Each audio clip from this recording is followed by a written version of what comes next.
Почему страдаешь? За что? За что? В зале суда родственники фигурантов дела ТФБ «Финанс» в мошенничестве подозревается и бывший зампред Татфонбанка Сергей Мещанов. Сегодня защита просила отпустить его под залог. На сегодняшний день я считаю, что не следствие, в том числе поддерживающий здесь прокурор,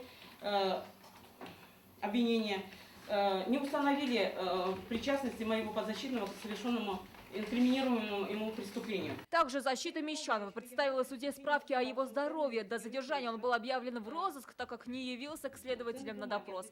Позже выяснилось, что экс-приближенный к руководству ТФБ был госпитализирован с острым панкреатитом. Сам подозреваемый пытался убедить Фемиду, что не имел отношения к деятельности ТФБ «Финанс». В рамках своих обязанностей абсолютно точно не имел отношения к инвестиционной компании ТФБ «Финанс».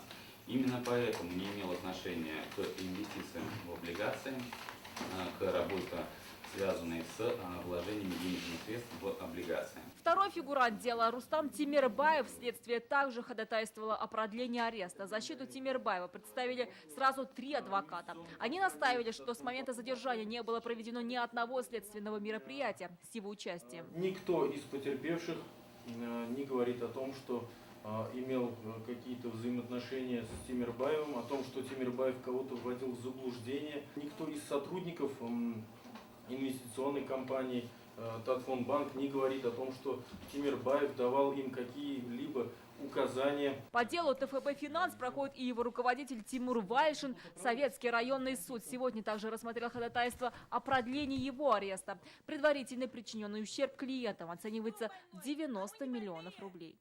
Альбина Минибаева, Андрей Корсинский, ТНВ, Казань.